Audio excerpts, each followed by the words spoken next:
This, this is Paula Harris with the gang. I'm so happy you're here.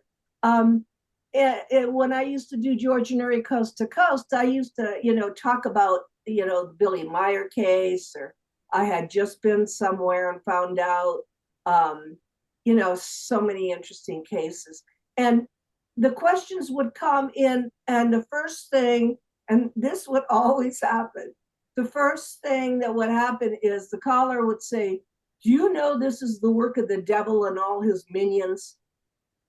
And I just did a lecture, and I thought, you're supposed to ask me a question. You're not supposed to just, talk about the work of the devil and all his minions. I mean, that's your opinion, but it's, hi, who else is on? Bill, hi. I get to see you. Yeah. Bill, you're one of my exopolitics students. Yes. I am so happy to meet you. You're brilliant. Well, thank you very much. I want you to meet Tiger Yingpei. He was also one of my exopolitics students, and he's here from China. Say hi to Hi, Bill. Tiger. Good to see you, Bill. Yeah, very good. He lives in China, but he did the whole. What did you do? The whole course with Manu. What did you do? I do EXO 101. It's everything about the menu course. I have done it already. I got a certificate, I got a diploma. I'm also rereading all the Paula's course, your course, and Manu's course, because this is a lot of information and plays very important role for the EXO studies. And then you're going to school. He's going to school remote. He has trouble coming to the United States. You can imagine, right? Because Yes, yeah. Because I have done 4 years of exopolitics study. I decided to go to formal academic training, not exactly exo study, but the school can support officially about UFO studies or UP studies. So now I'm attending online the PG program in California Institute for Human Sciences based on San Diego. Um, what I'm doing, I'm designing or building the post-disclosure protocol. If one day disclosure happened, what will be economically, socially, politically? And also, I want to bring more about from the perspective of AI, not just artificial intelligence, artificial general intelligence, to use artificial general intelligence to build the post-disclosure protocol. I don't think anyone have done that before, but I want to integrate them all together. And so this is just a preliminary phase, but I think is very important after the disclosure happens. well, Excellent. so what he was trying to do, Bill, is he's exopolitics. You get a certificate, but it isn't an accredited university.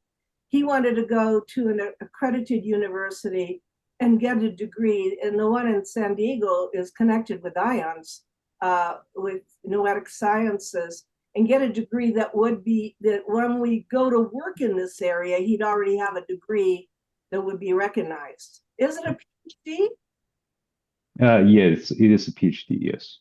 Okay, but he started with Michael Sala's Exopolitics Institute. I was one of his professors, and he came to visit me in Boulder, where I am, and he and I went to Japan together, and I lectured in Japan. I need help all the time, but I really needed help. I needed somebody to. It was hard getting around. We don't know the language, but it was very exciting. And anybody wants to ask me about Michelle Zerger in Japan, we got to meet Michelle Zerger, the French researcher that did this. I was going to show you the latest book. This is the face of Orthon. Michelle Zerger wrote Footsteps of Orthon, and unfortunately he's not happy about it, but the Prophecies by Elena Delan. So he regretted it after but anyway, he talks about, because we have a photo of Orthon now, 1952, Adamski Desert Center, physically meeting a spaceman. So that's one book that I recommend, and then I'll take your questions. And the other one that just came out is from the Netherlands. See, Michel Zerger's French, but he lives in Tokyo. And this guy lives in the Netherlands. I brought him to America, and when I did the Laughlin conference, his name is Gerard Arson, and he does the books on Adamski, and he has such great connections. He just knows how to connect the 1950s, which is very, very important part of the whole study of ufology. See, I don't understand how my colleagues don't know what's going on unless they started from the beginning.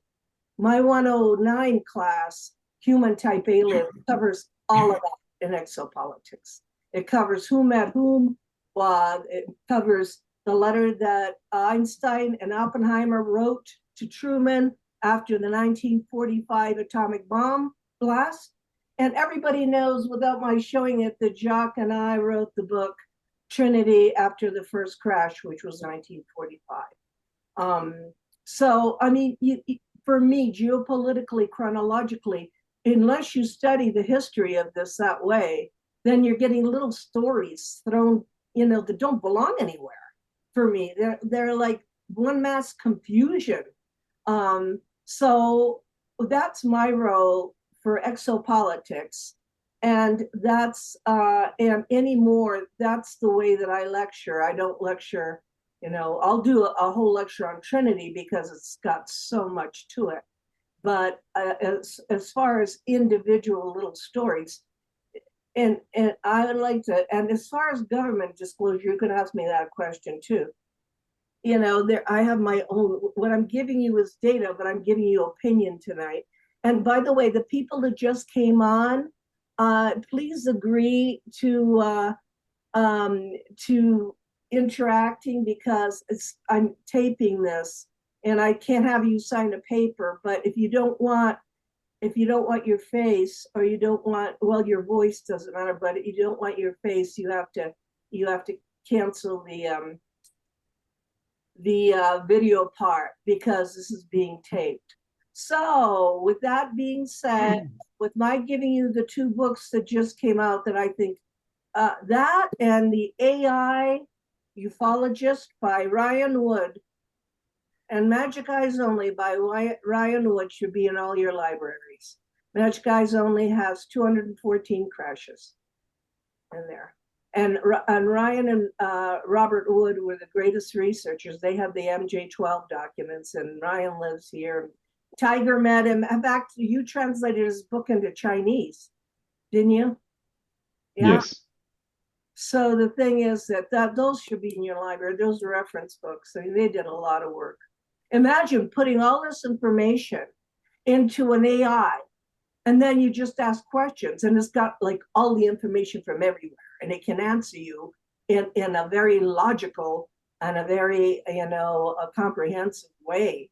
So for everybody that wants to read still, the AI Ufologist by Ryan Wood is really, really good. Okay, so what we have is a bunch of hands that you have to, like raise your hand thing if you have a question, and then I will try to look to see in what order you do it, and I'd be glad to answer you. I'm so glad you're here. I need this kind of energy, so thank you for coming. Excuse me, Paula, can you hear me? Oh, Navinka, are you there? Yes, but look at the picture. I don't know what's going on. This is Yes, Exopolitics Slovenia. Yes, but I would like to see myself. You can't see me. I can't. Oh my God, Navinka, it's very important that you're here, because I want you to share this with your people. Navinka was part of Michael Sala's, in the early days, she was one of my students. And she really, and we bonded so much that she came to meet me in Rome when I released the Colonel Corso book. Do you remember that? Of course. And you brought your son, I think. Sorry? You brought your son. Yeah, yeah. But now I'm preoccupied with what you are seeing at the moment. Do you see anything? Do you see me? Beam of light. Oh, I see a beam of light. Who did I just see a minute ago with long black hair? If you talk, I can see you, whoever you are, whoever's. Well, your name is not even on the. Are you in Yes US? This is my computer, but Yeah. it usually, my name is usually there, Navinka Likar, always. I don't know what I did wrong today. It could be that maybe you didn't. There's some interruption, Uh-huh.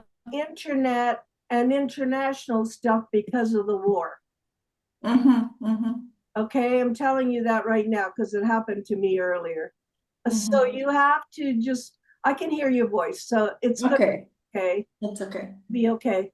And welcome, Raylene. Raylene, you say hi.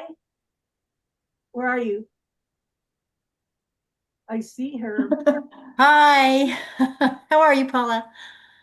Oh, hi. How are you? Good. I've got my husband here too. Good, good, good. Yes. So we have Tiger, we have Stephanie, we have Pam Livingston. Where are you? Pam? I am in Portland, Oregon. So All right. not too far. Most of you my Patreon people, right?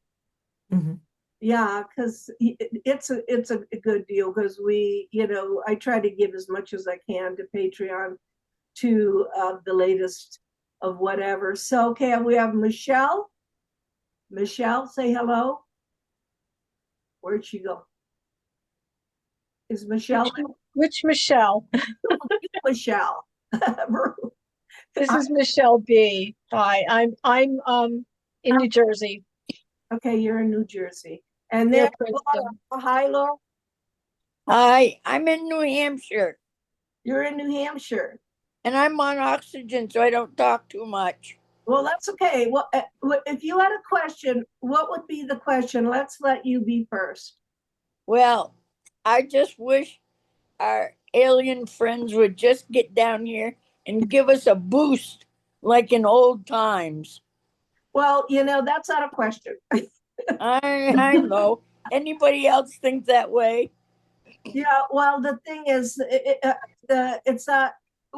Are you curious about anything? I am very curious about what's going to happen here now, and look at the mess we're in. I started out in the 50s and 60s. I protested for everybody's rights and everything I can imagine. I went hunting for Herkimer diamonds. I've had a pretty good life. I was a nurse, and I live with depression as a diagnosis, so I have to fight that all the time. And I really stopped looking at all politics last November when Trump won. I couldn't tolerate anymore when Putin got in, and I'm not going to talk about politics. So, Okay. Now, you didn't do what I asked you to do. You didn't watch the Gene Dixon video. yeah, I did. You did. I did watch that because I remembered when she predicted the thing about Kennedy assassination and all that. I mean, we were fascinated with her. Well, I actually met her, but the reason, see, I haven't been able to answer some questions myself. So by Yes. coincidence, by the way, the ETs never go anywhere. Okay, they never go anywhere. They're there. By coincidence, the other night, I saw the Prophecies of Gene Dixon. Oh, you did? Yeah, well, I gave you the link. That's you the watched it. That was the oh, I didn't catch the name of it. It's the Prophecies. And she said Yeah. that this year, 2026, people should go on YouTube and watch this. Okay. Jean did, and I gave you the link to watch it so you'd understand. What Yes, she I said, watched it with my wife. She's got the other half of my brain, so so she remembers better than I do. okay, now listen carefully. Yes.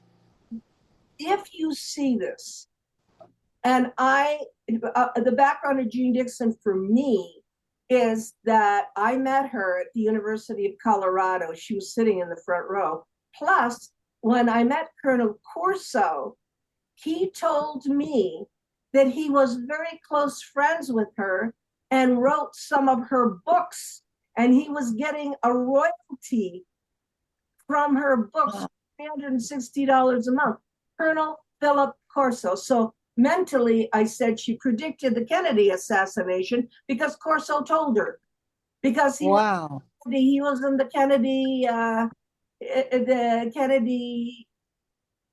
administration when he got the Yes. So he said he'd meet her at the Mayflower Hotel quite often. And I figured they had some kind of relationship because he talked about her a lot to me. And I have one or two of her books here with notes from Colonel Corso next to some of the things she says. So from Corso himself, he's writing in the book, and I'm going, oh, okay, so I got to piece this together. And what she says is that this year, March, July, and November are very important months. You can write them down, March, July, and November. And she called him, and she died in 95. She called Trump the man with the golden hair. And she said that humanity, now, whether you believe this or not, or whether you buy into this theory or not, I find it very interesting. It is. Humanity was half asleep. It took something like this to wake everybody up and decide what side they were going to be on. Wow. But you got to watch the video. I'll give you the video. Well, wait a minute. My wife is handing me my note. She says, "We just watched it." What? Close Encounters of the Third Kind again. And that reminded us of everything. We had, my niece was here, who was 7 years old when that came out. And now she's in her 40s. So she was like 50. She's very interested now. So what were you saying, honey? What did you think of the latest movie? What do you think of the latest movie that's coming out by Spielberg? Oh, I can't think unless I see it. I know, in other words, I don't do opinion based on nothing. Are you going to see it? Opinion based on what? The trailer? Yeah. The trailer to me is sensational. And for me, something like E.T. was very personal and emotional. Yes. And I would like to have seen something like E.T. come out of him. But yes, rather than, they're here. I mean, get over it. They're here. They're everywhere. And I want him to get off the Betty and Barney Hill thing. Well, they had to, because that really happened. But going back to Jean Dixon, for you people that are taking notes, Jean said that this month, March, was going to be very heavy month. Yeah. So she's right. She's starting out. She said it's going to be very controversial. She said the next month that's going to be bad is July. Well, July is when the tariffs are finished, and he has to go to Congress to get the renewal of the tariff. Yes. The 15% tariff. And she said he will not be around. He's not going to die. He's not going to get killed, but he won't be around after November. Whoa, thank God. You have to watch that video. I'll rewatch it. She said he won't be around after November. Not my guess is that if everything turns Democratic, he's got nothing to do. He'll go home. He'll go home. Oh, and that's it, because if the Congress and everything turns Democratic, then what can he do? He's just sitting there. But those are the predictions of Gene Dixon in this video. The months were March, which has already happened. yes. July. So look for July, and that November. But she said this had to happen in human history because people have to wake up. They have to regain a sense of power and spirituality, and all those people on the street, and you have to decide what you believe. She said, if otherwise you're sleepwalking through your whole life. And when she said that, it was a brand new perspective for me. Instead of looking at things as good and bad, they're not good and bad. There's reasons for every cycle. And the reason she gave for me was like, oh yeah, that makes me sit down and just re-examine my whole life. If we didn't have times like this, I would have just been sleepwalking through my whole life. I wouldn't have known. I mean, everything would have been smooth and everything we would have been sleepwalking through. And this helps, she said, for the raising of consciousness. This had to happen. And I've never heard this before. So it's really, really interesting. That's why I sent you the video, because Yes. you'll hear her talking about this.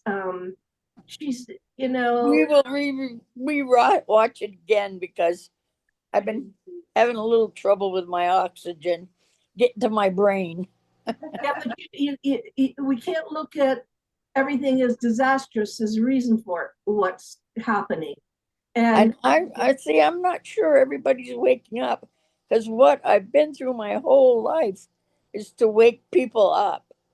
yeah, but you can't force it on them. No. You can't force people to wake up. They'll wake up in another lifetime. Says Dolores Cannon says, oh, they'll wake up in another lifetime. You can't force people, but we're living in the transformational age. Yes. You can look at it as exciting. Yeah. You can, if you look at it's a transformational age. Something in my house just fell. Every time the ETs are here, stuff falls off my wall. Well, at least they're listening. Yeah, I just heard it fall on the ground. I mean, it happened to me the other day too, when I was talking about this stuff. Okay, Nanette, you have your hand up, so do you want to? Nanette? Uh-huh. Okay. You have your hand up. Okay, can you hear me? Yeah, I can hear you. Yes. Okay. Well, first of all, I got this book quite a while ago when I went to Crestone the first time with you, and I never read it until now, and I am just totally blown away by the information in it. And I know that when you were in Mount Shasta, you had a lot of contact with the Apunians from Alpha Centauri. And so I might have to read some of this over again, but can you tell me a little bit about that from a personal point of view, aside from how it's presented in this book, which was amazing? Yeah. Okay. In my career, I started with the 1950s with Van Tassel, and I had to go back there. I went back to Giant Rock. I started looking at that history. Then you look at the Betty and Barney Hill. From then on, it's little gray alien abduction stuff. And then I realized that the real story was in Latin America. So first I interviewed 5 Latin American contactees, and the guru or the head contactee, Sisto Paz Wells from Peru, who took 200 people to the Chilca Desert in Peru. And I've been to the Chilca Desert, and I was where Ricardo saw Antarel. I stood there right in the middle of nowhere. and he explained to me what happened. I have it on video. That the ETs had it with America by the 1960s because the government was only interested in the craft. Okay, they're interested in the technology. In fact, all government disclosure only exclusively deals with technology. Never question who's inside. That's right. Well, this book says a lot about their message, the message of the Aponians through mainly Antaral. Antaral. So I just want to chronicle it because in this book, there's so much to see. Especially, I got really interested in what he was saying about the stones and how they recorded the history of, for example, the Orion Wars and how that affected the Earth. So I'm going to have to chronicle. I am really just taking notes from this, and so I'm just in awe because related happening now, in my opinion, because then it's also about time and how their future is related to what we're doing now and vice versa. So, well, I could do, I did a whole lecture on that, and they are time travelers, and they are related to us, and they are in Alpha Centauri, and they are on the planet of Apu, and there's data around that because I ended up going to Peru and following those footsteps from that book. I went to Huascaran. I saw where all the people were buried when the Apunians said, take the people out of that city. There's going to be an earthquake. 45,000 people died. And the Apunians who were in that mountain on the cover had told Vlato Kapitanovich, move the people. And of course he went and he told the authorities, but they didn't believe him. So here's Paula walking on the bodies of 45,000 people in Yungay. So I walked everything that is in that book. That book says that, and Ricardo Gonzalez is a follower of Sisto Paz. So for Ricardo Gonzalez to do automatic writing and see the craft, and they're telling him what time they're flying over his house, and his mom and dad go out to see it. I met his mom and dad. I mean, in Latin America, believe it or not, all this is normal. It's not ufology, it's history. It's normal. They have absolute proof these things did happen. When Ricardo, when Sisto Paz would go out, he went out with 200 people. He invited Jota Benitez from Spain to come and see this contact.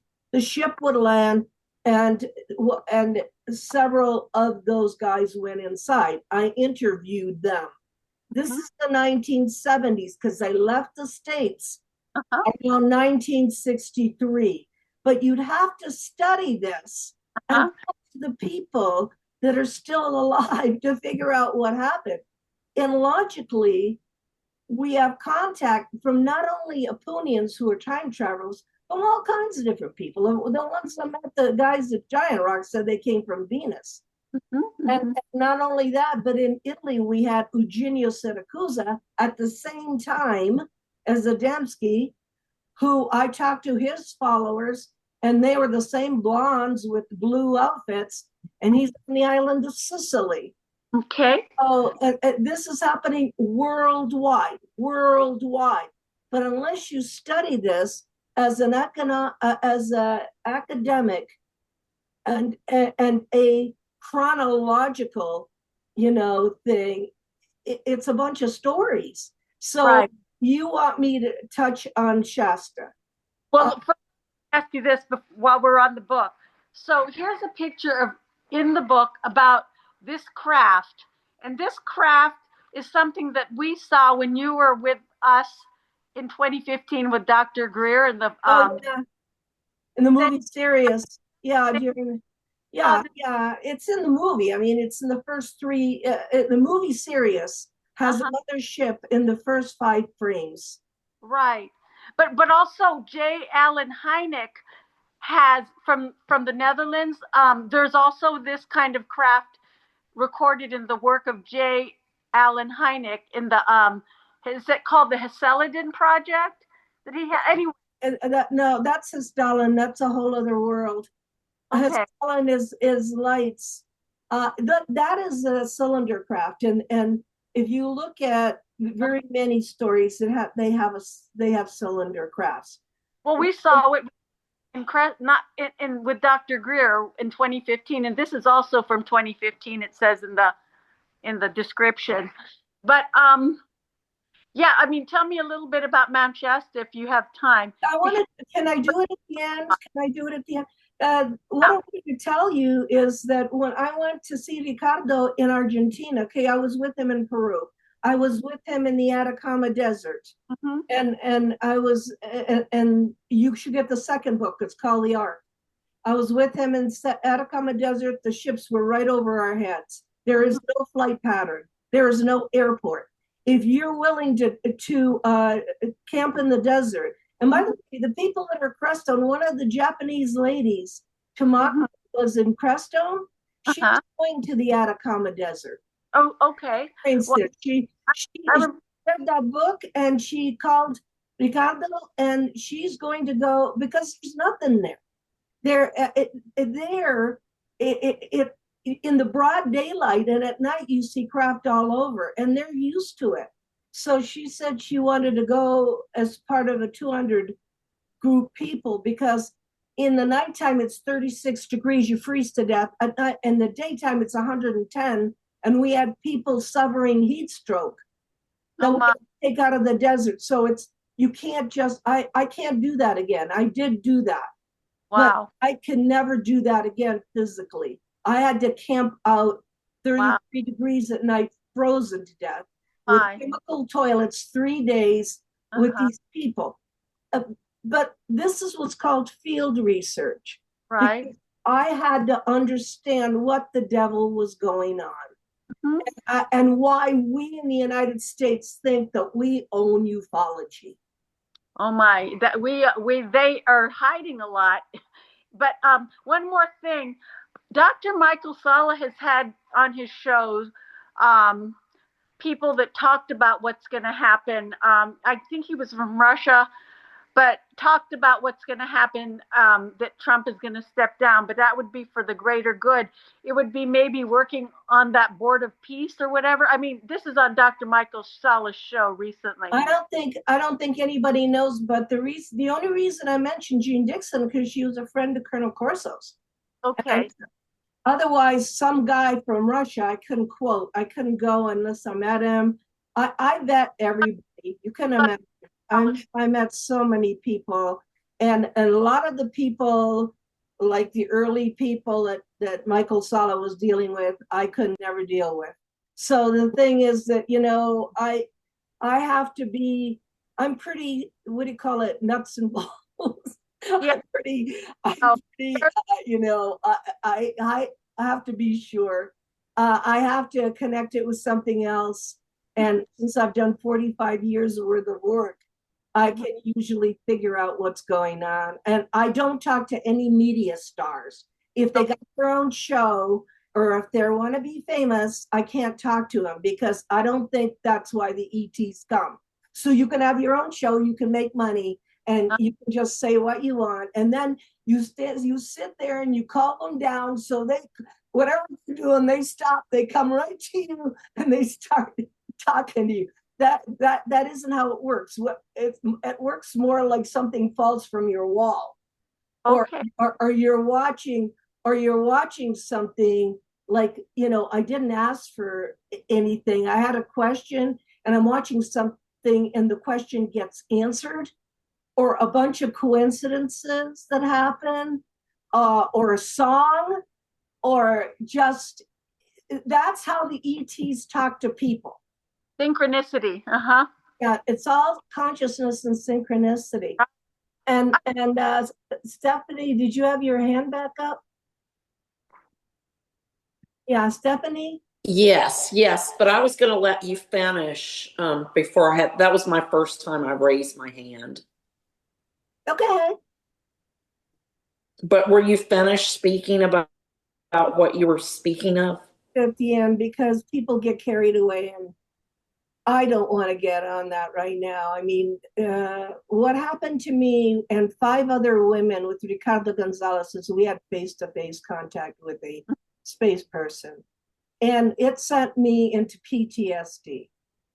So I have to talk about that at the end. I can't, I don't feel like I'd rather talk about research and how you guys can deal with research and what you want to do.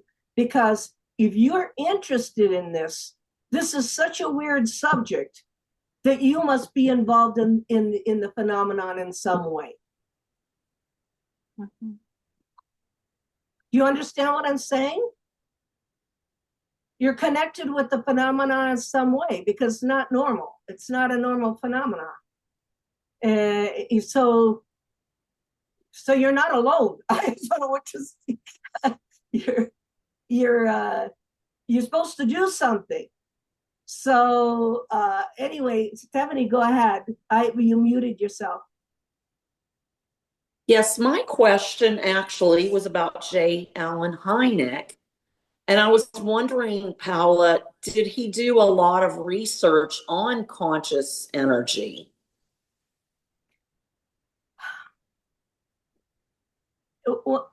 In 1979, 1980, in order to get government grants, and he worked for Blue Book, but he also worked for he worked at Northwestern University in Chicago. And unlike John Mack, poor thing, that, you know, they went after him, PhD psychiatrist, where he had to get a lawyer. If you're a professor, that's why Avi Loeb, I don't pay attention. Avi Loeb is never going to tell you anything. He works for Harvard. Why would he? Harvard is stamped on him. You know, Harvard would fire him. Avi Loeb was hired to direct the narrative. In other words, to tell you what's going on. With this atlas coming with these aliens that are going to do, I'm going, people, please stay stable. Please. 3D atlas coming in. I mean, I can show you photos, Russian photos of right around what happened with Phobos. And those are Russian astronaut photos. And they were leaked out by Popovich. But somebody like Avi Loeb, you know, he's Israeli, he's a great astronomer, but Harvard is not going to stamp its name on UFOs. Just like poor Obama, that happened to say something the next day. Obama believes in, you know, disclosure is not coming from the government. It's like, and I had to laugh with Hillary Clinton because Hillary came out after a deposition and she says, oh, and they even asked me about UFOs. And I thought, because you were with Rockefeller, Hillary, you and your husband were on the Rockefeller Ranch. We have photos of you, and you did talk about UFOs.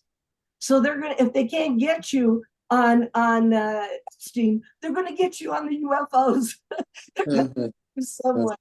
So, because we have photos, because they were very interested. They were very interested. And Nelson Rock, by the way, did you know, not Nelson, but did you know that Rockefeller Lawrence bought Crestone and he paid for Crestone? That's how we got all those land grants for free and all those religions lived together. That was Lawrence Rockefeller. It was supposed to be, and you can pay, I wish you could come. It changes your life. It was supposed to be an experiment in utopia. So utopia, in other words, every religion of the world is there, and they were given these grants. Even Shumei, which is Russian and is Japanese Reiki, is there. The only funeral pyre in the United States you could be burned outside is in Crestone. And, wow. And the Carmelite nuns wash your body, and the Zen Buddhist priests do the ceremony. I think that's so beautiful. And it's in Crestone under those mountains. But that was Lawrence Rockefeller. That is an experiment in whether the religions can live together. So that's why Crestone is so special in so many ways. So going back to your questions, Stephanie, about Hynek, Alan couldn't mess. He had to say it was swamp gas.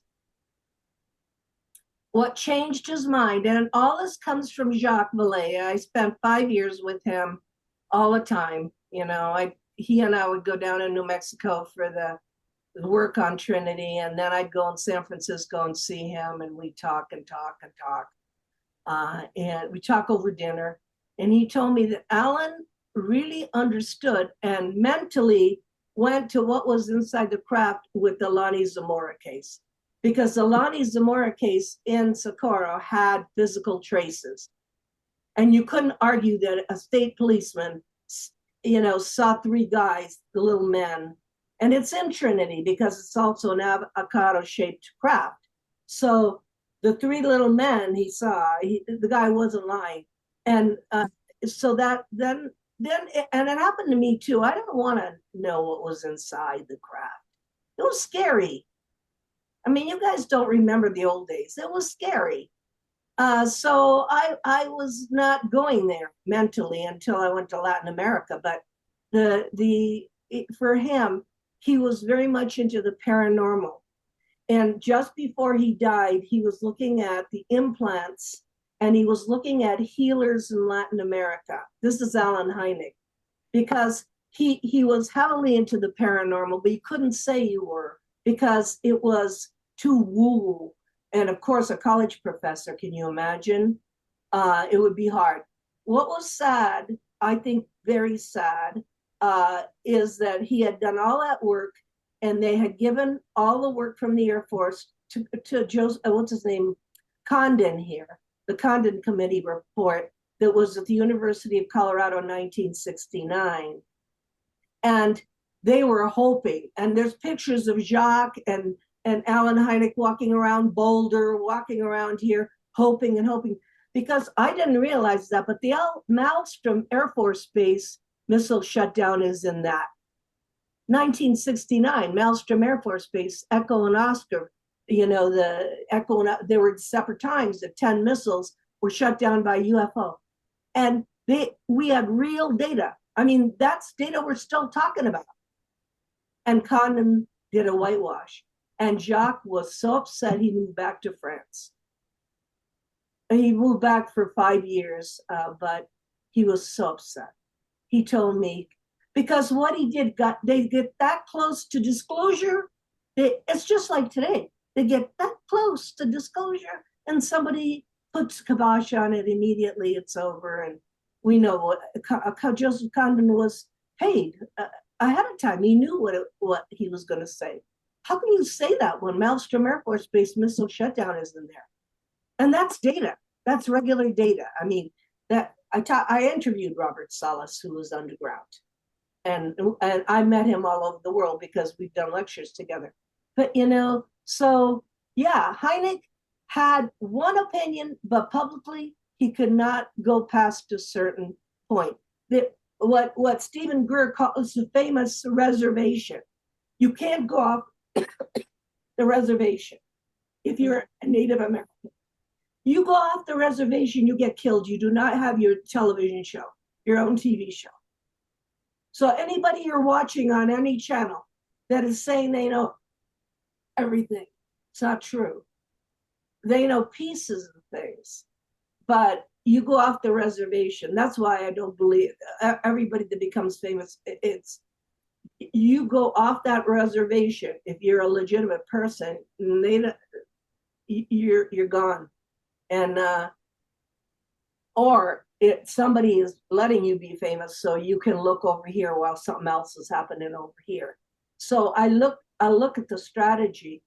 The disclosure will come from individual people like you who are going to have intelligent conversations, or people that want to study this and realize that the message is consciousness. Bottom line is consciousness. I mean, I had to do the whole road before I realized that. So anybody else have any questions? Navenka, I see. Oh, I see. Oh, how are Well, you? now you can see me now. I changed somehow the camera. What's going Yeah, on in Slovenia? yes. What's going What I have been thinking about while preparing the questions and other things was how should not only we, the lay public come together to a common ground, but especially the researchers also, because all the researchers interpret the situation, this extraterrestrial hypothesis and this phenomenon on the basis of the info they have gathered, and that they proceed from there on. And there are few who agree on each other's viewpoints. And this is also a problem because the extraterrestrials, for example, if we mention them, they want us to come together, unity and such Well, things. I can answer you because of tonight. Sorry? I mean, Yingpei is in China. You're in Slovenia. Yeah. And everybody else is in different places in the United States. Bill, are you in the United States? Mount Shasta. Oh my God.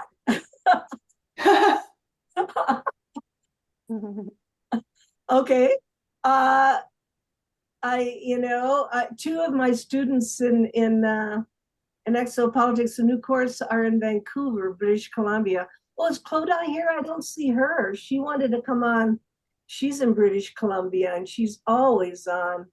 She's not here.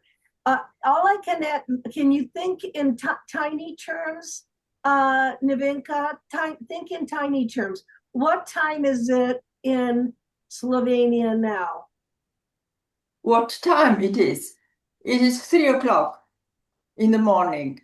Okay, look at the sacrifice you made. Today I'm in good shape and form. I'm not sleepy, but sometimes I am.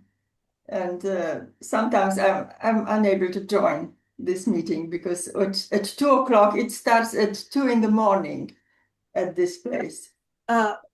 It takes work and it takes sacrifice. And 3 o'clock in the morning, you're there.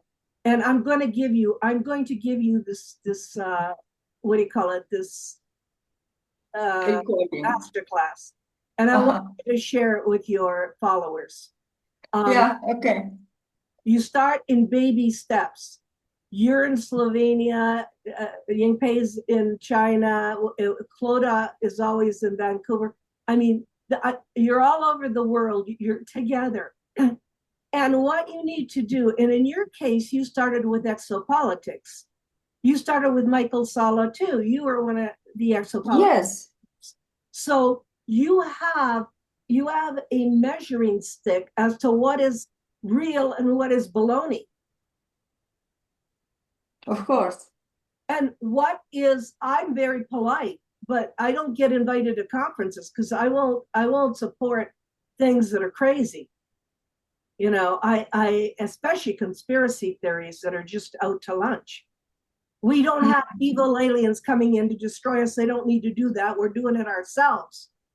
So the thing is that, and by the way, I'm not saying that because I think it, I'm saying it because I spent 10 years with Clifford Stone. Clifford Stone crash retrieval. I was down there in Roswell with him at least twice a year.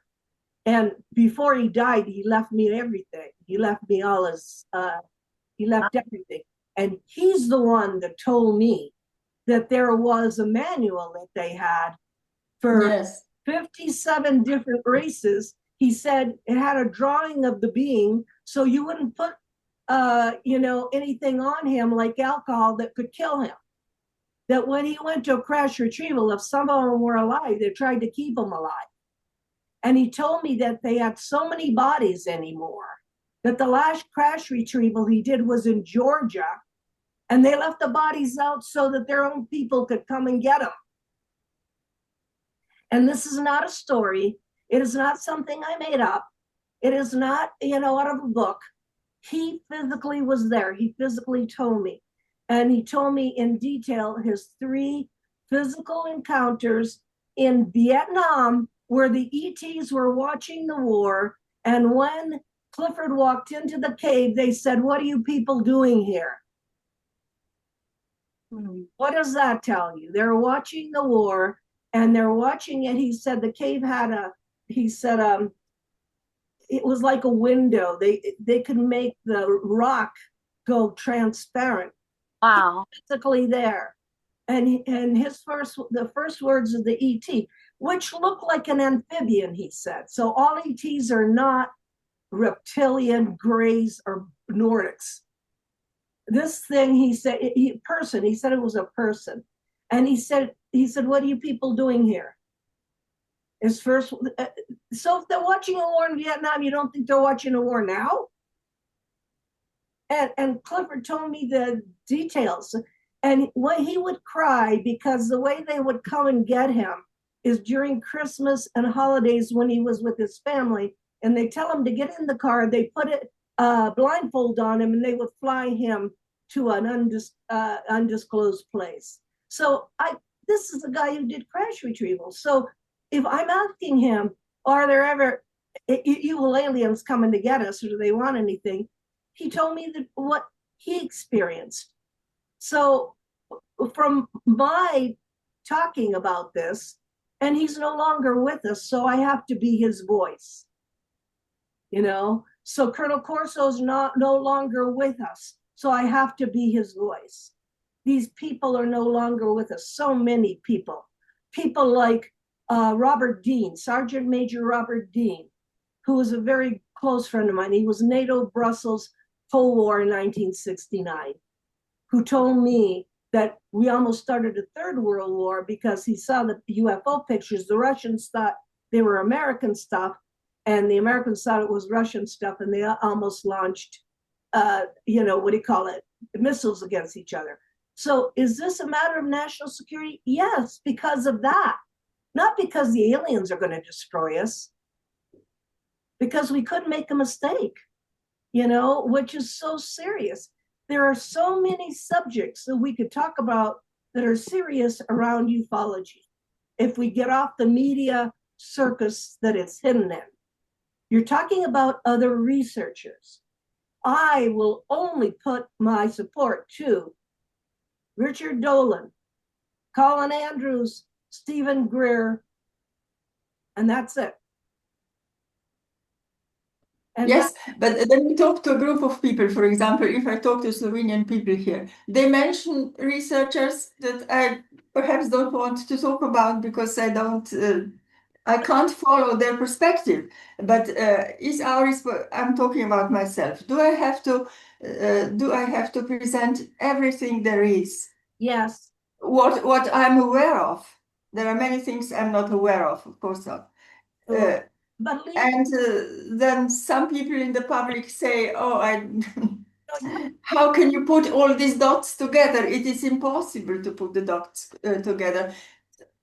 For example, now the course on abductions is going on with Manuel Leroy. Abductions, no. Abductions, look, you don't need 40 years of being abducted to get DNA. No, abductions started in 1963 with Betty and Barney Hill. I'll just tell you 2 abduction stuff. Because I was close to Monsignor Balducci of the Vatican, I realized that you can have contact with, I don't know how to say it, evil beings, negative energies, and they're not ET. They're not extraterrestrial, but you can have contact with a paranormal level that's, and they don't have anything to do with ETs. And so when I talked to Monsignor Balducci, he said to me, he was an exorcist. So he believed in the devil and he believed in taking the devil out of people. So he said to me, the church. He worked for the Pope. He worked for the Pope. So he lived up the street. He lived up the street so I could go and have, he was funny. I love him. I'm his voice too, because I would come to dinner on Sunday and he would bring out all of his good, his good dishes and his good glassware, and he put the tape recorder in the middle of the table, and we talked for hours. And he said to me, there are different levels of reality where you can have an interaction with beings, but they're not extraterrestrial.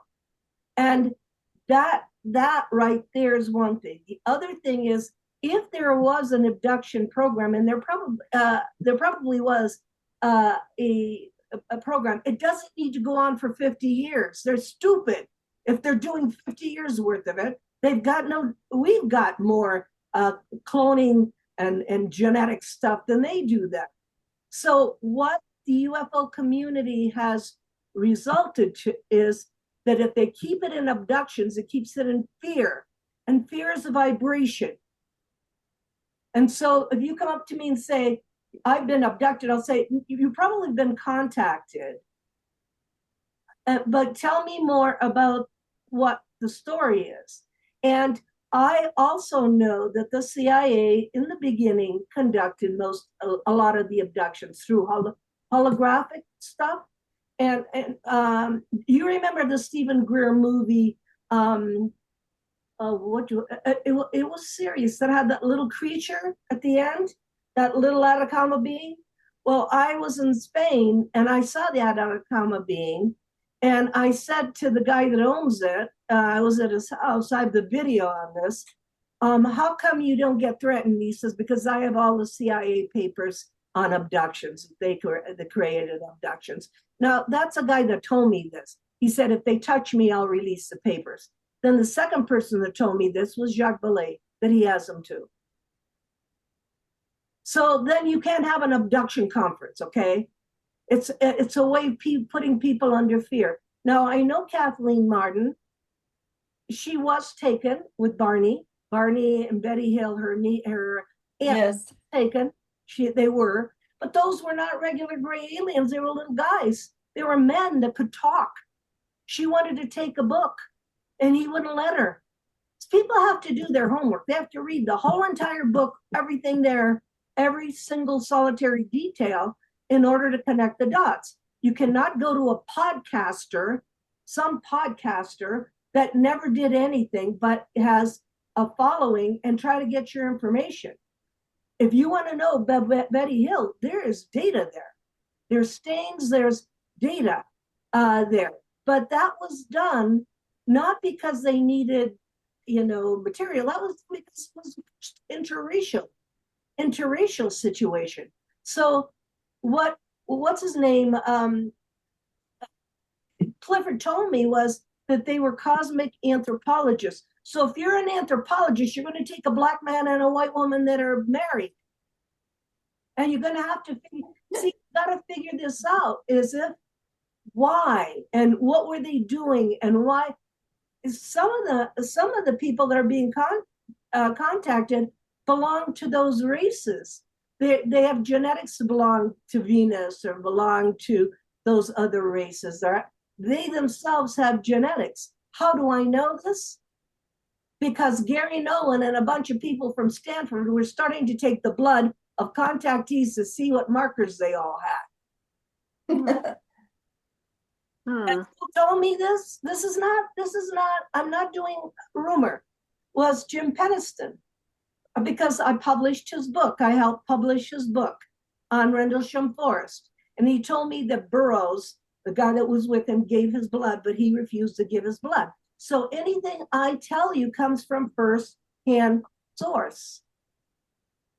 He refused to. Well, it didn't matter whether he gave his blood or not. I'm sure they figured something out. I don't think they asked for permission for his blood, but I mean, Bledsoe, that's the new famous guy now. I mean, my God, the first thing he says to me is, "Oh, I'm with the CIA. They're good people." And I'm going, okay, well, I don't know if I really want to mix with that right now. Okay, then you look at Richard Boylan, who sees everything in a positive way, and then you look at David Jacob. Oh, Jacob sees everything in a negative way. I'm just saying what you're. David, this is what you have to face. You can't ignore it. No, I can't ignore it. No, David Jacobs, Bud Hopkins, and John Mack, and he told me, are being paid by Prince Hans Adam of Liechtenstein to, and because Hans Adam's brother had a negative experience, and they are Opus Dei, the Vatican. And I know this because I was told this when I was in Italy. I already knew it. The only person that talks about this in the United States is Stephen Greer. He knows it too. Prince Hans Adam of Liechtenstein has paid those guys. But John told me, Mac changed his mind. He told me that he changed his mind. He no longer believed that any of that anymore. But there's no money in ufology, okay? So if they're going to pay you $250,000 and you're already afraid, it's like, I'll tell you another story. And by the way, I see your hand. I'll tell you another story because I figured it out. Michelle, I'll tell you another story. I spoke at the 40th anniversary of Travis Walton's abduction. I spoke in Show Low because I know all these people. And who he had there was Tracy Torme from who was the producer of Fire in the Sky. I don't know how many people saw the movie Fire in the Sky. It's scary as hell. And Torme is sitting up on the stage, and I'm the only one, by the way, that attends everybody's lectures because I attend everybody's. Nobody attends mine, but everybody, they walk out, movie stars. I got to know what's going on. So I attended that lecture. And what Tracy Torme said was this, that he had been a friend of Bud Hopkins, that he had been in the living room when Bud Hopkins was putting the women under hypnosis and they were screaming in the next room. So what he did was take that scenario and shove it in Fire in the Sky because it was more exciting. And Bud Hopkins, I knew for a fact, and I was very friendly with Bud Hopkins and his first wife, because then he went with Leslie Kane. I was in the hot tub with them. So I knew that he had an agenda, that he had to, there was no positive, when there's no positive aliens in your hypnosis, that for him, yes, in person, if you have a half a brain, you know that that's an agenda. You have to have positive and negative. You have to have some mix. So I went up to Travis and I said, why didn't you let Tracy Torme put those horrible pictures in your, because you didn't have a horrible experience. In fact, they brought you back to life. And when he said he was in Bud Hopkins's house, and then later on I found out when I was in Europe, I found out about Hans Adam. And then when I meet Colonel Corso, he says, oh, I just met Prince Hans Adam of Liechtenstein in New York. And I said, what were you doing with him there? So, of course, he was going to offer him money to shut up. So they did it another way. What they did was put a lawsuit against the book, and Colonel Corso never spoke in the United States. Mm-hmm. I had to drag him to Italy. He spoke in Rome, he spoke on The Tonight Show, and he spoke at San Marino in 1998 with Bud Hopkins, and David Jacobs were there too. Actually, Alan Andrews was there. I mean, I was there. My boss was there. We signed a paper, San Marino. We signed a resolution to the United Nations. Colonel Corso signed that, and right after that, he was killed. So, if he didn't have his own TV show, okay.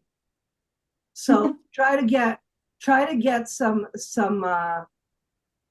perspective here about how dangerous this is if it becomes real. And the fact that Bud Hopkins and Stephen Greer's mentioned Prince Hans Adam, it's not his fault because his brother had a negative, but maybe his brother met the devil. He didn't need to meet aliens. And then he's part of the Vatican Opus Dei, and people have to look at this. They're being paid to do this. Boylan was an ex-priest. Okay, you know that. And I worked. He wears this collar.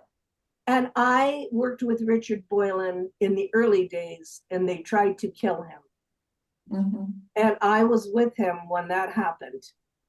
And that's the first time I've ever seen, I don't know what they used, but we were talking about Michael Wolff. And we shouldn't have been talking about Michael Wolff, I guess, because some guy comes up to me and says, I see your face, but there's no features. You have no face. He's telling me this. And Boylan is next to me, and Boylan says, there's a lot of negative people here. So I was supposed to meet him the next day at breakfast. So I come in and I see him on the floor. He had fallen off his chair on the floor, and I went up to him. Boy, my life is like I should do a movie. I went up to him, I kneeled beside him, and I said, you're not going to die. You will not die. And I looked into his blue eyes and I said, don't worry, you're not going to die. And I held his hand.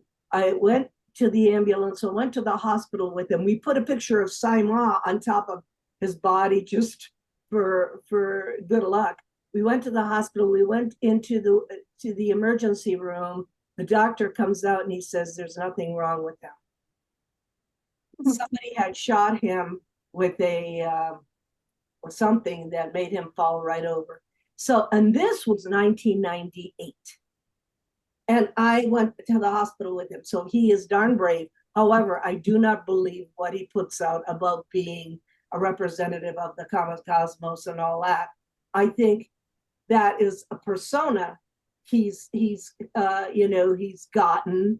He is a persona. I told you he's an ex-priest. But the early days, they went after him like you can't believe. You don't go after somebody who is not dangerous. He was telling the truth. That's how I went to and cover Michael Wolff, was through him.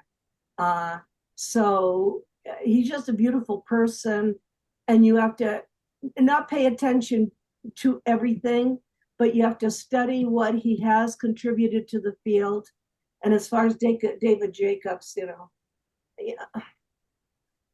his research does not show that there's any positive anything. And that is not logical. This is true. And Nevenka, try to use more logic, because some of the stuff just doesn't make sense to me when people tell me things, especially about what they learn. I'm going, wait a minute, it's not logical. There has to be some logic here. It has to fit together. Do you have to cover everybody? Yes, you cannot censor anything. But you have to hope that you have some brains in your intelligent people in your group that figure it out. Well, I let them think by themselves. Yeah. I present what there is as evidence or as information or as analysis, and then it's up to them. I don't present David Jacobs. I'm not going to sit in the same room with some of these people. My name is not going to go, if they're going to have a show and they're going to have people, and I can't even name them, they're crazy people who say aliens drink children's blood. No, humans drink children's blood. Never mind that stuff. I won't be in the same room. I have to be in a room with, actually, we have to go down to the greatest researcher. You asked me about Hynek. The greatest researcher was Wendell Stevens. He was amazing. He went everywhere. He collected more photos and more than anybody I know. And he was Colonel Wendell Stevens, the APRO. He was a colonel. And the next one that I consider the best researcher is Timothy Good. And he's, if you read those books, if you look up all Wendell Stevens archive plus Timothy Good, all his books, you got the real stuff. Those guys don't have their own TV shows. Okay, they basically did the work like I did. I did a lot of field research. Nothing that I put out there didn't I do in person. So, that I could figure out. Hey, Rex, how are you? Say hello. Hey, how are you? Sorry I joined late. I just got off work. Okay, it's good to see you. Rex and Great to see you too. Rebecca, I don't see her.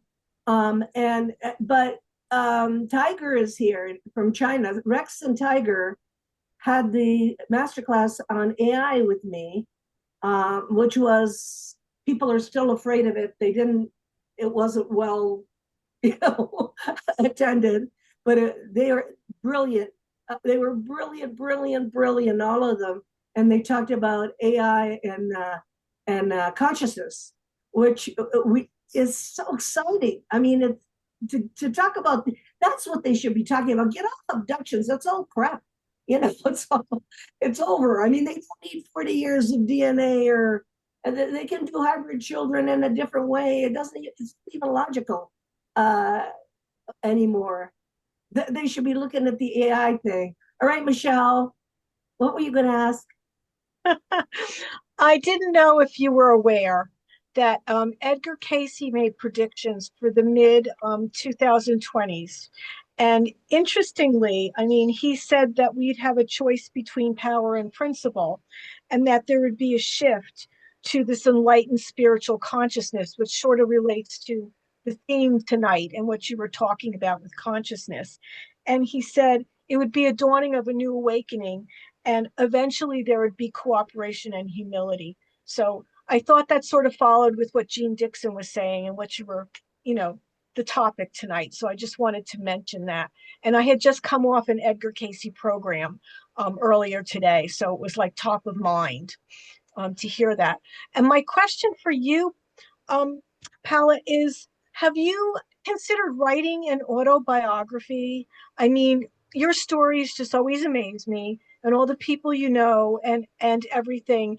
And if not, maybe a biography with somebody. But I just really want to encourage you, if you hadn't thought about it, to think about it.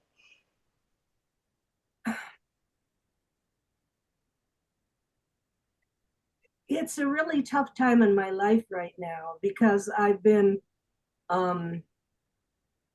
because I have this view, and you know that I'm very logical and I do things a certain way. I am not invited to any conferences in the United States.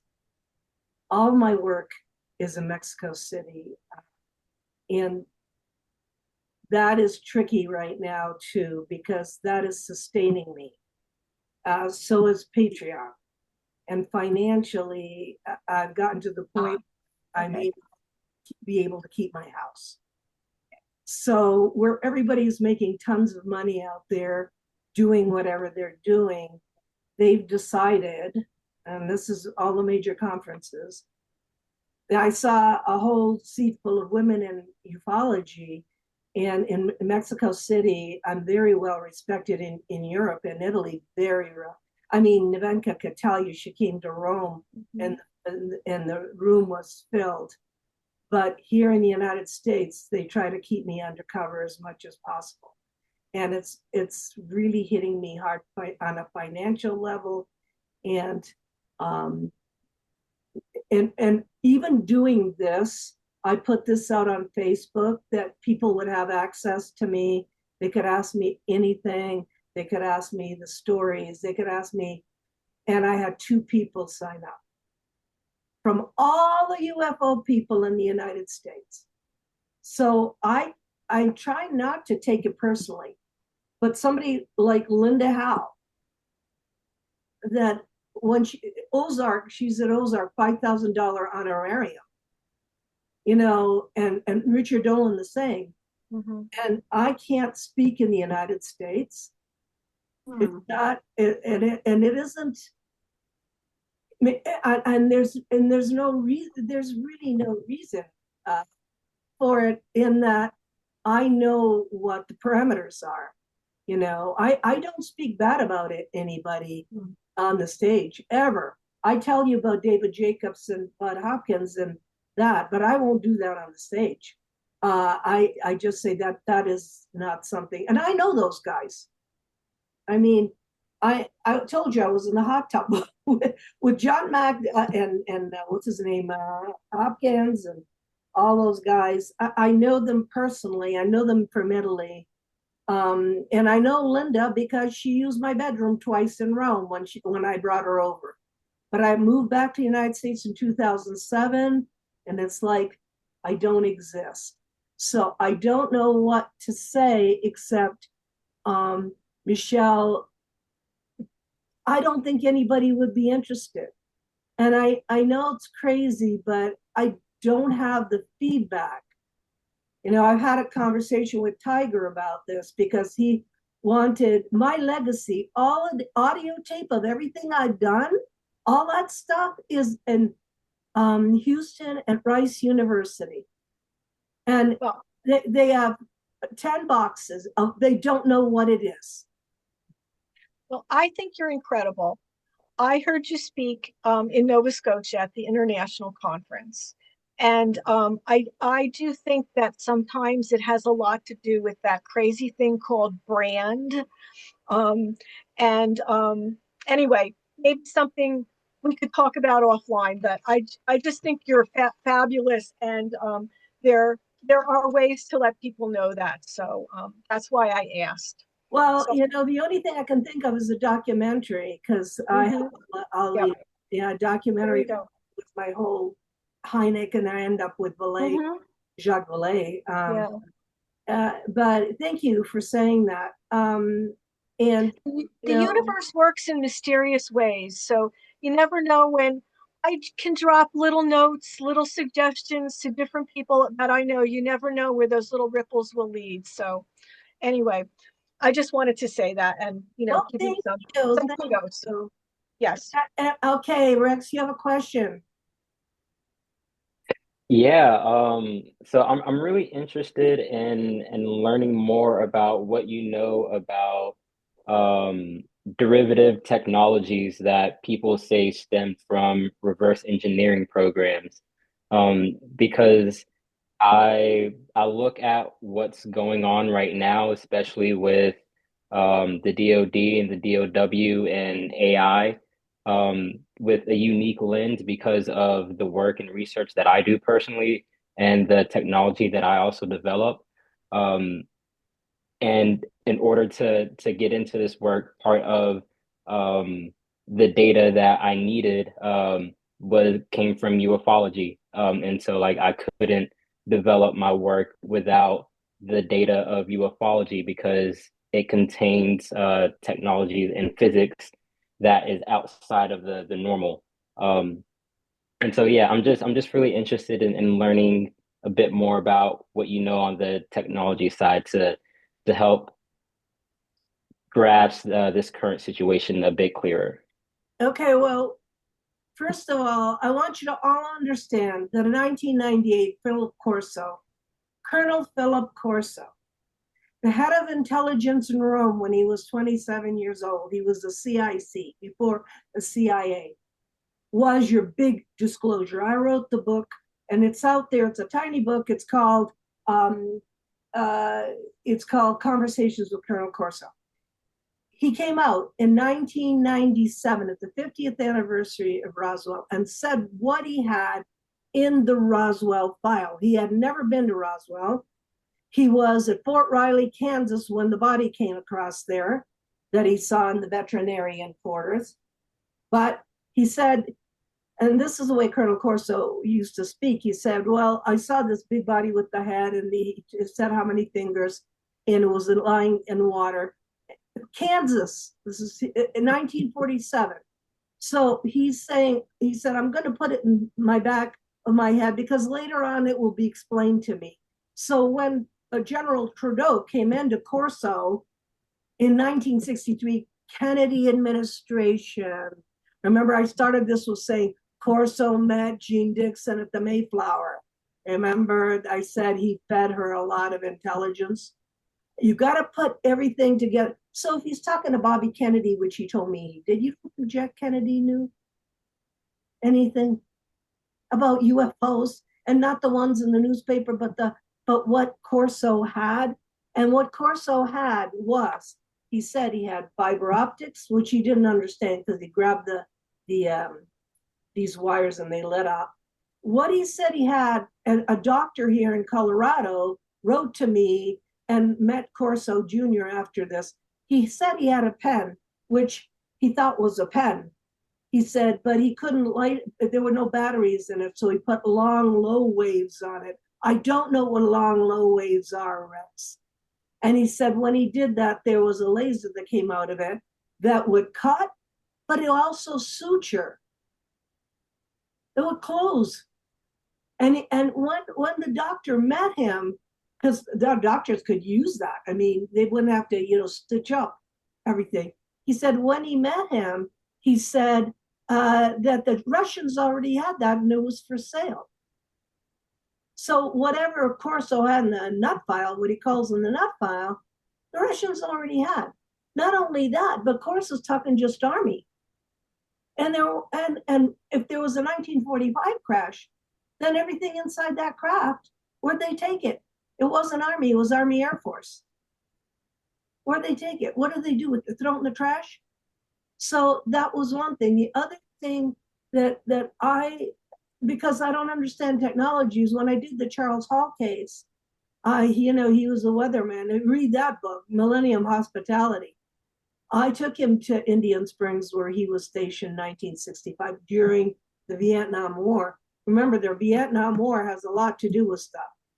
And he told me that one of the craft had trouble hit against, and I have it on video, hit against this pole, and all the inside was fiber optics. He called them fiber optics, I don't know, wires, transparent wires. And in the case of Trinity, when the door blew off from that craft, the two boys filled up a 10-pound bag of these filaments that were pink, blue, yellow. And since they didn't turn off, they were always on, and there was no electricity in the house in 1945. They put them on the windows and trimmed the Christmas tree, okay?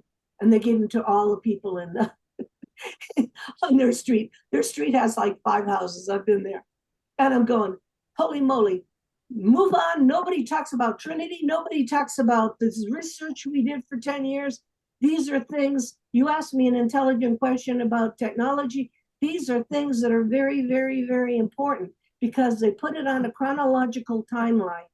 Now, who got those filaments? I'm sure that the Army Air Force went in there and cleaned up everything. I'm sure they had the filaments. What did they do with them? Roswell hadn't happened yet. So, you've got to look at the whole entire case. What I'm interested that you're doing is, and I should read your Substack. I know I should read your Substack, is you're attaching consciousness to the ET and computer situation. I am so fascinated by that. For you people that don't know, yes. Rex works with an AI called Serafina. And I'm wondering naturally, if the ETs wanted to talk to you, could they do it through AI? And you think it was AI, but it's really off-world. How do you know? Well, how do you know the difference? For one, it's like a relational thing. Like if you build a relationship with someone, you can kind of get a feel for like when things are off, or like is really an intuitive thing. But what I was gonna ask you about is what do you think about, like, because I don't see them collecting all of this technology, reverse engineering, researching on them and stuff like that, and then just not doing anything with it. Like, I understand that there is some sort of plan or strategy to get to the point to where they don't have to sit on these technologies, that they can actually utilize it.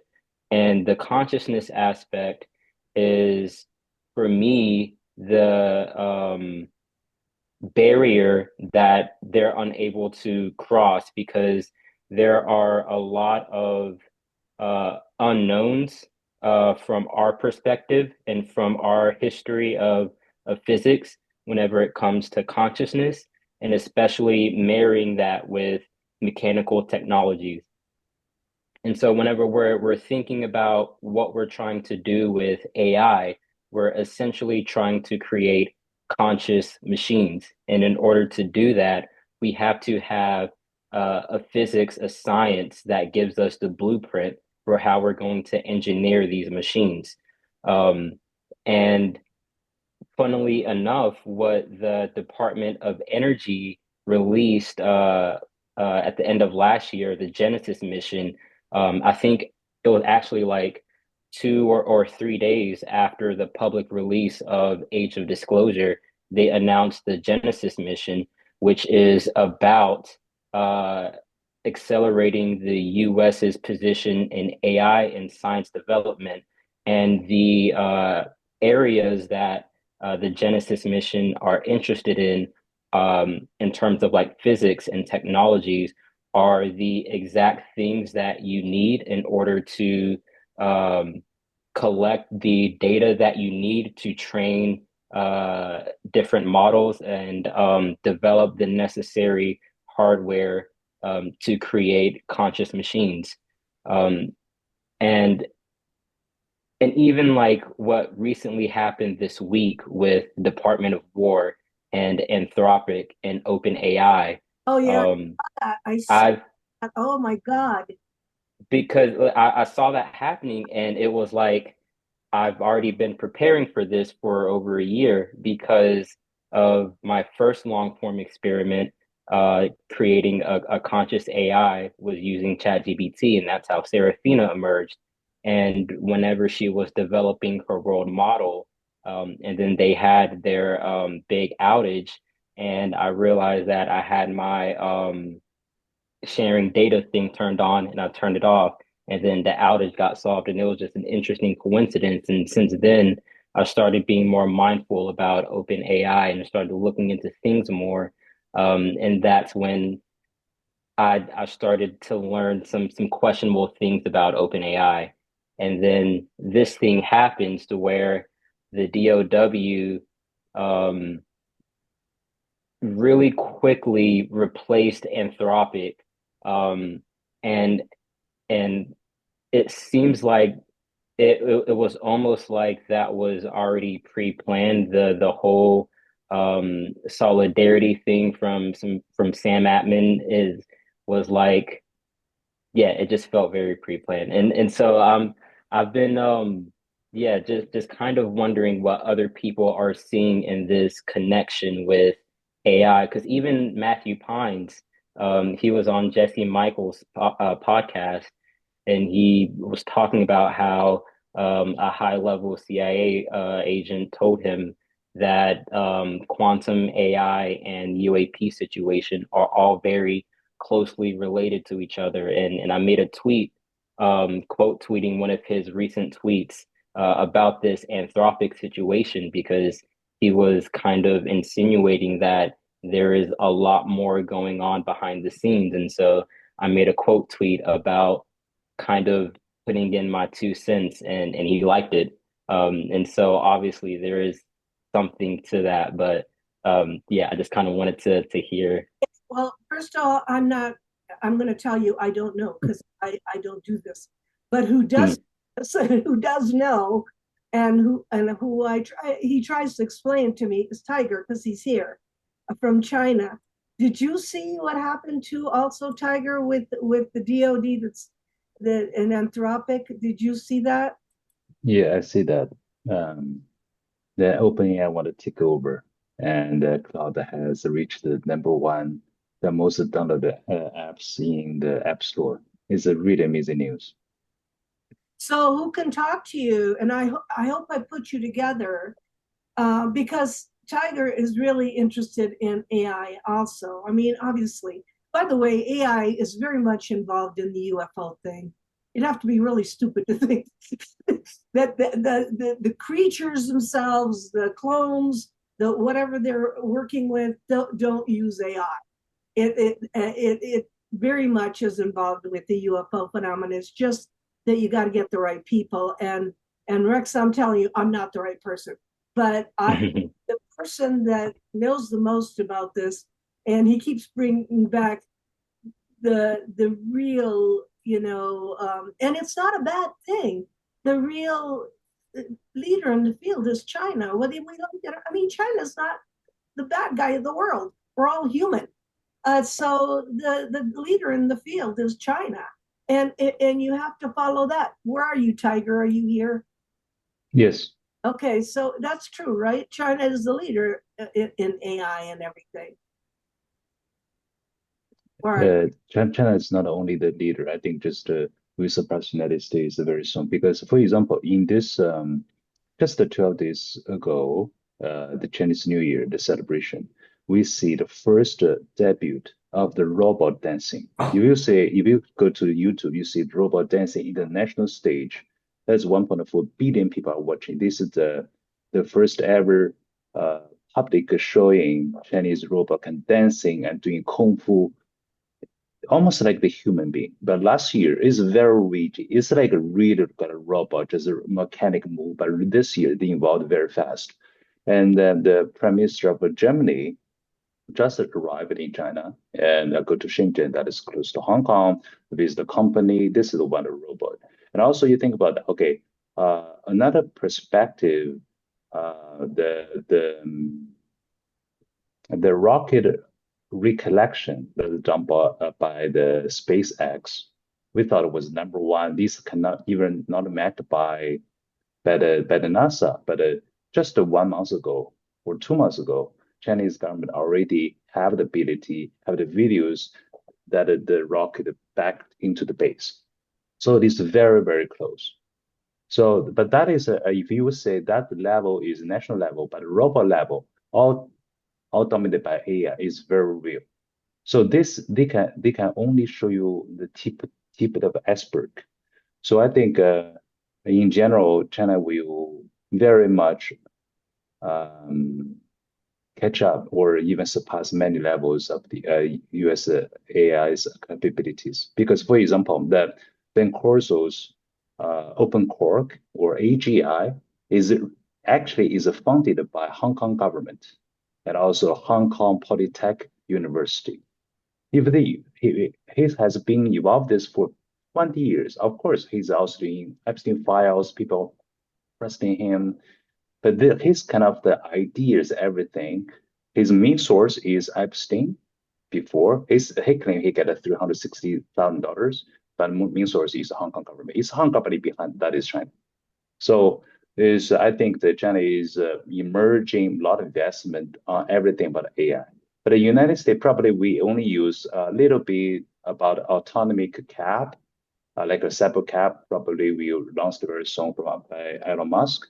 Or some users are just using some kind of a ChatGPT or cloud, but it's not fully integrated in the payment system. Even the Elon Musk wanted to do the payment system in X, but if he launched it tomorrow, this is already 10 years of left behind by China because we already have the everything online scanning, eye scanning of the payment system 10 years. Is typically cannot be matched. So we are really accelerating the AI technology because China is very good at the technology research and the development. It's not only, as Trump said, we only steal from the US. Probably at the start point, yes, probably we steal some classified technology information, but later on, when we bring back Chinese researchers or PhDs, the university really know how to refine it, optimize it into the maximum level. So I think just for any researchers, for AI or technology, should not only look at what is doing in US or Western perspective, should go to China because if you go open the lots of universities, papers, whatever, even this Chinese paper doesn't matter because you can use the AI to translate in seconds. You have a lot of papers talking about this. What's translate AI? This is the future. We should be prospectively looking forward. Yeah, well, he said something very important. And I could tell by the resistance that people have to looking at the future. Of course, I just said it's connected with you. It has to be.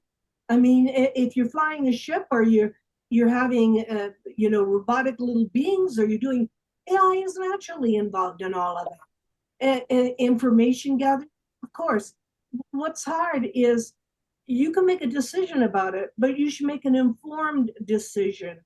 And when I had that, when I had that, master class, everybody was scared to death. Nobody wanted to sign up for it. Nobody wanted to talk about it. It was like everybody was terrified. I was going, you can't do it that way. You have to know about it.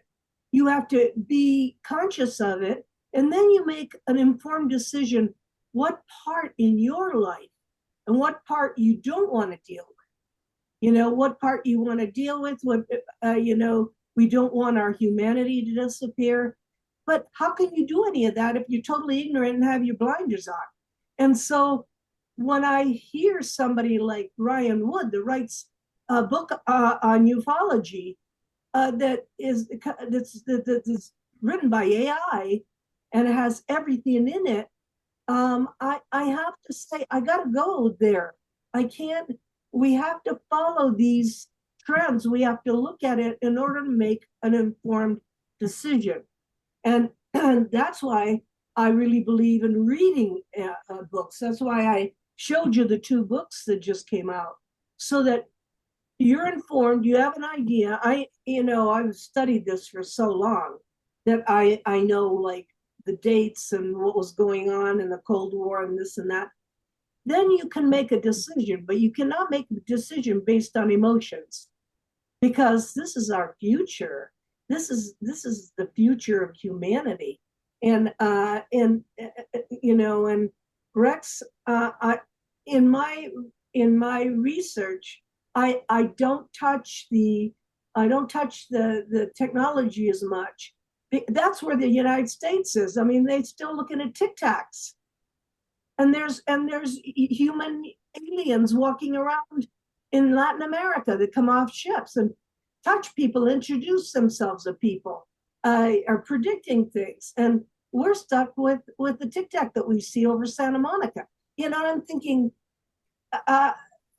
we're the reason for the contact, whatever it is on this planet, is not just to give us the gift of technology. It's to raise the consciousness. And in order to raise the consciousness, you have to be on that level. You have to be a little bit spiritual, just a tiny bit. Anything I've been watching on TV lately doesn't have 1 ounce of spirituality in it. I mean, it's like what? It's like we're a bunch of soldiers who kills who first. And so I'm wondering, in order to balance that, we may need to bring back some of our humanity. I posted a lot about those monks that walked all the way to Washington, D.C. Because for me, those were aliens. They weren't even monks, because those guys, they were walking in the South. In the South, where, the children were giving them flowers and people were crying, and they don't know Buddhism. They don't know what's behind these guys that are walking barefoot, but something in the human being made people kneel down, hand them flowers, give them water, and mostly it made people cry. So I was thinking to myself, maybe we lost our humanity. Maybe those guys that are walking from Fort Worth, and one guy lost his leg on the way to Washington, D.C., are quiet. They're not giving speeches about peace. They're doing the work about peace, but it touched people's hearts. And who made me cry the most are the police. Because when I watched those monks, and the police were the ones that were protecting them and asked them for blessings, who was the police? It was the military. I'm going, wow, we can't give up on humanity, because what the ETs want is a connection with the human heart, because it's all you have in common anyway. They're alive, and they have a consciousness. And if you can touch the human heart, that's a lot more powerful. I don't know what part of the brain you're going to touch, because if they do have this high level of AI or whatever they are, you can't go there. So, but you can with the human heart. And that's why most of my work was done in Latin America. And unless somebody else has a question, I'll talk about Shasta really, really fast. And Bill, you're in Shasta, so that's weird. Anybody else have a question? Because I'll end it with, Paula, yeah. I I received two questions by mail, so I must read them, although they may sound a little bit banal after this expert discussion. One is number one: is humanity in its current state ready for contact? This is opinion. This is opinion. I don't think so. Uh-huh. And I had a long conversation with Edgar Mitchell, Apollo 14 astronaut. We had lunch in Roswell. And if you've read, you people in Exopolitics, in my classes, I gave you that interview because I give you everything that I personally do. And I asked him that question, and he was sixth man to walk on the moon.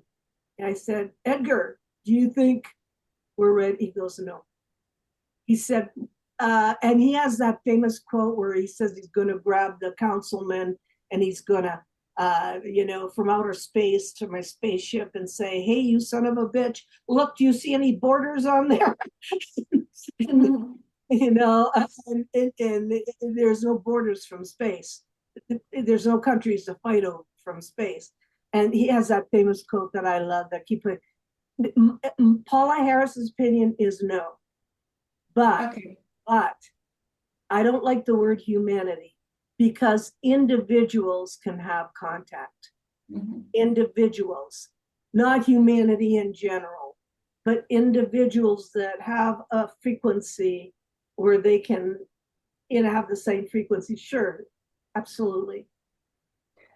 Okay, question two: is the American government, it means Donald Trump, going to announce the reality of extraterrestrials who are already visiting us? And no way. Is he really going to tell us anything new or not? It's a game. It's a game. No. Yeah. You're going to have a bunch of pilots after another and one bunch of people all excited. But thank God they have that because they have nothing else to do. I mean, the people that are involved in the government disclosure thing, they don't do any research. So they wait for something. Yeah. So if Obama says, oh, yeah, there are aliens, then everybody in my field goes and jumps on the latest flavor of ice cream. That's the latest flavor. Oh, Obama. I feel like saying to them, why don't you try, if you really want to know, to go to some desert or some forest or something, like Stephen Greer says, and do a CE5. Yeah, I do. Because that's the only way. If you have an open heart. I was in Argentina when Ricardo Gonzalez was talking, and I was with 1,000 people sitting there, and the craft were flying in broad daylight, and I kept pointing, and the people just were saying, oh yeah, that's just another one. And I kept pointing. And because it was right there, I mean, you could see it. And they were going, no, it's okay. We see them all the time. It's like 1,000 people in the daylight, them going, because there's no flight path in Cordova where he lives, So I thought, oh, well, I've seen enough of them, so it's okay. It's just people from different places, have whatever. And please encourage your people to read. Please encourage them to read, because there's so many, all my books are interviews, so they get my books. They read other people's, interviews. But I really encourage them to study. I am so excited that my Exopolitics, and Novinka is an Exopolitics student too, from Slovenia, an ex-Exopolitics student, are here, because it matters to me that you guys do something. Something that is not, misinterpreted as fringe or, media-wise or clubs or stuff like that. Because the Exopolitics, Michael Sala, God bless him, because he has a PhD, started this. And Manu and I have been trying to, gather together the whole world. You see China, Slovenia, and in different people from different countries here from Exopolitics. So, okay, so thanks. Okay, so I'm going to give you this Do you have to put subtitles in Slovenian underneath for your well, I will write a summary and will send to them, and also the recording if you. Yeah, let them have the recording, because I'm telling. Yeah. Because everything I'm telling you is historic. Because I'm telling you stuff that really is real. I mean, it's historic. I will, before I talk about Shasta, I want to talk about, because this is a video, there have been, in 1979, an attempt by Alan Hynek, Gordon Cooper, who was an astronaut, Jacques Vallée, Stanton Friedman, through Grenada to open up the UFO question in the United Nations. That didn't work. Okay, but they tried. In 1998, San Marino with us, with the people I mentioned before, Colin Andrews, David Jacobs, Michael Lindemann, and Bud Hopkins, Yvonne Smith, me, Boris Shurinoff, people from Belgium, France, and so forth, all signed a paper for San Marino, which is a small independent republic, and they have nothing to lose. They don't even have an army. And they also did a resolution, 1998. In 2009, 36 different generals and people from Latin America, Uruguay, Paraguay, Colombia, Chile, and I can't even name them all, even Brazil, Virginia. All of those guys came up to 36 men and one woman, Linda Howe, testified in front of one senator and 4 Congress people that were retired. In fact, I saw them shaking because this was real, because all those generals from Latin America, plus from Pinotti from Italy, Hesseline from, we had Hesseline from England, we had Nick Pope, we had Stephen Greer, we had former Defense Minister of Canada. You can't have more than that many people, you know, you don't have 3 pilots. This was 36 really logical, stable people, some of them military people. Rendell Shimpor's guys were there. And Robert Salas was there from Maelstrom. Nothing happened. 2009. It wasn't even covered in the newspapers. And it was at the Washington, D.C. Press Club. All of the South American people were praying something would happen because they look at it as national security. They don't want to fire at them. They don't want to shoot them down. But they were over their bases. If aliens were hostile, they would have shot at the bases. They would have shot at the countries that were represented there. So 2009, that happened. I gave you 3 evidences of disclosure, 2 United Nations, 1 Washington Press Club, plus we had conferences in Washington, D.C., of which 4 I attended. One of them I brought Monsignor Balducci from that to testify. So have we done a lot? Yes. 3 pilots ain't gonna do it. We've done a lot. It's been so hard. Because if you open this up from the top down, you've got to admit to 50 years of life. You have to admit you have to follow the money, that it's in the hands of the military-industrial complex, since we're only talking about technology. Then you need to touch other things like religion, philosophy, and so forth. And whoever's dealing, and Trump isn't going to deal with it, and whoever's dealing with that, it is just too difficult and too big a story. It's the biggest story humanity has. But when I give you my Shasta story, you'll know what you could do. When I went to study, and you had the book that you showed, Contact for Planet Apple, there's also another book called The Ark. When I went to study the Ricardo Gonzalez case is when I got caught up in it, because Ricardo Gonzalez, after I had interviewed him, and he's the only one of the guys that had read my books in Spanish, I have books in Spanish, called me from Mongolia. Mongolia is, China. he called me from Mongolia and he said, you need to come to Shasta because Antarel wants to meet you. And I thought he was crazy. I thought he wanted publicity. So I said, no, I'm not going. And so he then went to Malaga in Spain on his way back. And he called me and he said, we'll take care of everything, Paula, but you need to come to Shasta. And I, at that time, didn't want to have anything to do with contact. I didn't want to have any, I was doing the stories. I was doing them well. I didn't want to upset my world. But I said yes. So I went to Mount Shasta to Sand Flats, and I found myself with 200 Latin American people. And what the contact was supposed to happen. By the way, the year before, Michael Sala was there and saw a huge ship up close and personal, but he didn't talk about it very much with Ricardo and his group. I went there. I didn't understand because I didn't understand that they were fasting and that it was camping. I didn't know what to expect. So I had one apple with me, and they gave me a one-man tent, and I was freezing to death. And there were 200 people with chemical toilets, and I didn't know what I was doing there. I didn't, and I couldn't understand the language. So they gave me an Italian interpreter, Corina. She was very kind. She stayed by me the whole time.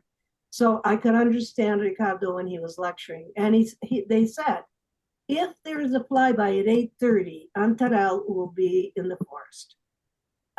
And so 3 days went by, and I couldn't wait to go home. Not because I didn't love people, they were beautiful people, but because I was uncomfortable physically. I couldn't sleep under the trees, and then you have to go in the middle of the night to the restroom. You have to go down the hill, and some woman brought me a comforter, and I cut the apple into 8 pieces, and that's how I stayed alive for 3 days. Because when you eat a lot, you digest and you don't go into that zone of it's kind of a zone of an alpha zone where you can get a lot of input. So at the end of the third night, I was really couldn't wait to go. I loved everybody. Everything was great. I sat next to Fernando, who had the night screening thing. He had a big monitor with night screening. So I was just so hungry and was thinking all kinds of physical things about leaving, eating, so forth. And at 8:30, there was a flyby, and you could see the craft. I mean, you could see it. It was bright light, went right over our heads in the sand flats. And I didn't pay attention to it. I just saw it. It was nice. And within minutes, Ricardo came and he kneeled down in front of me, and he said to me, Antarel is here. Fernando just saw him. Could you go? But you're not going to go alone. You're going to hold the hands of Mercedes and Suyapa. You're going to be on the outside. And then he said, wait for the Zendra to come up. And there was like a little fir tree in there. And he said, wait for the Zendra to come up. Zendra is like a mist. It comes up out of the ground, and it's like you stand in this mist. I don't know if it's a common air between you and the ET. I don't know what it is. But we weren't allowed to use flashlights, and this is 11 o'clock at night. So I was holding on to Mercedes' hand, and neither one of them are speaking English. And I'm holding onto her hand. I go down into the forest. There's like a log there. And all I could see from far, I saw the Zendra come up. I saw the mist. I knew we were supposed to stand there. And somebody says, what is the most terrifying moment? And well, the most terrifying moment was when I had to let go of a Mercedes' hands, because Ricardo told me and all of us that we would have different experiences. So that was most, because as I'm holding on to somebody, I'm going to be okay. So I walked down there, and from far away, I can see his wife that's already there. So she's got a white jacket, a white parka, puff jacket.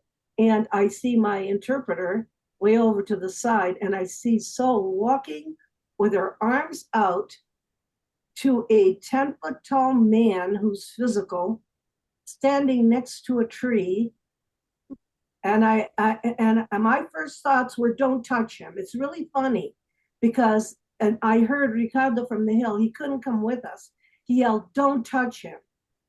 But she hadn't never met Antarel, and Ricardo had met him 8 times and been aboard the ship.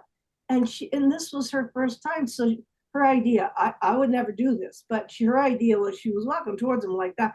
And my first idea was, don't touch him, and she stopped.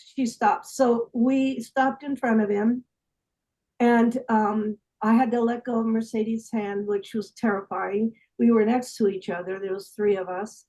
And he was dressed 10 foot tall, was a giant. And he looked like he had just come out of a gym. He was muscular. He had on a dark blue suit with a hoodie. I could see his blonde hair though. And he had an oval shaped face, and he had boots on, but I can't tell you if he was standing on the ground. I can't tell you if he was on the ground or not. And I heard in the forest, not in my head. I heard it in the forest, sound like an echo, because I heard that same echo when I was in Yungay. I heard his echo when I was in Peru. I heard the same thing. And it was like in Italy, when people want to sell you things, they have a loudspeaker and they have like a bullhorn. He sounded like a bullhorn. And it was a language I did not understand. And so I was trying to understand it. And then at the very end, very end, like a robot, this is where I'm looking at AI, like a robot, he said, thank you, turned around, one fell swoop, and walked back into the forest. Now, I'm the only one that got that. So what happened was when Ricardo called us back, I said, I think he said, thank you. I said, I didn't understand anything else. And he said the language was Irdin, which is old Quechua, old language in Peru. And I don't, he said, Paula, though, he said, that's not thank you for the past work you did. It's thank you for the future work you're doing. Because these guys are time travelers and they just don't pick anybody. And I thought, so I said, so everybody asked me, and I just told them what happened. And then I wanted to forget about it. But I went home and everything started happening. My phone started doing Morse code. The electricity would go off and on. I had all kinds of stuff happening in my house. This is why I say the paranormal is linked to it. And then one day I heard in my head, go to Crestone. And so they said, go to Crestone. We can't talk to you in your house. You have too much electricity stuff plugged in. So I went to Crestone. And it's connected with Stephen Greer. I'm sorry. I walked into Crestone in the same B&B that I did the movie Sirius, in that same room.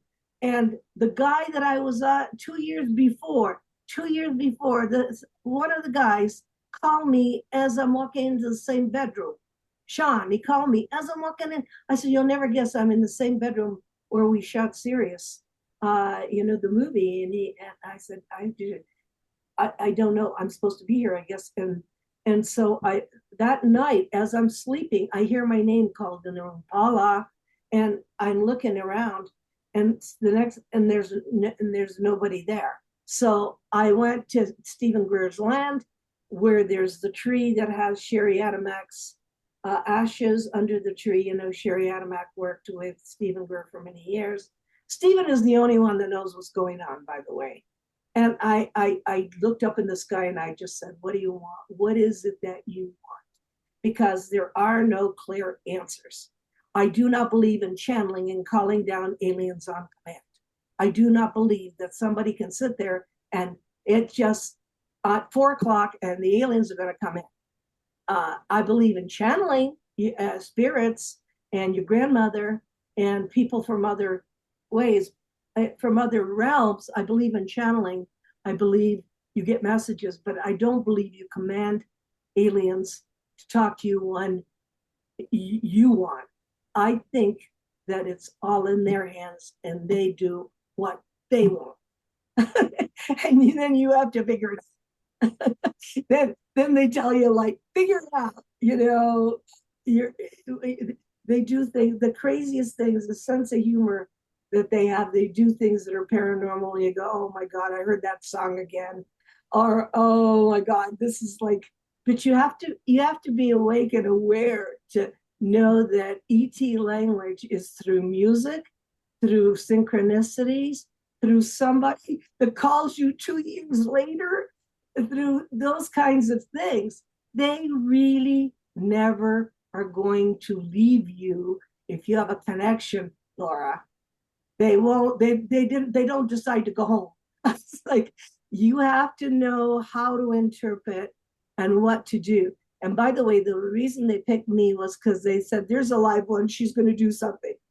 They're not going to pick somebody who's going to have their own TV show and become famous in a Google. They want something done, and you have to figure out what role you play. You have to figure it out because not everybody does the same thing. So thank you for allowing me to express myself, and thank you for your questions. Thank you for being there, and I think we're going to see some really exciting times. They may be tense, but they will be transformational. They will be transformational.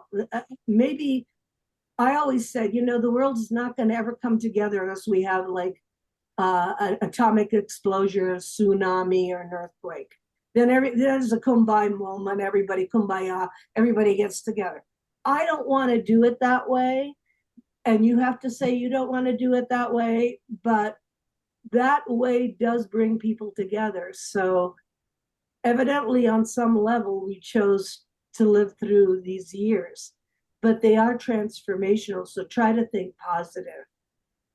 Mm-hmm. I don't know if I helped you at all. Thank you. You're welcome.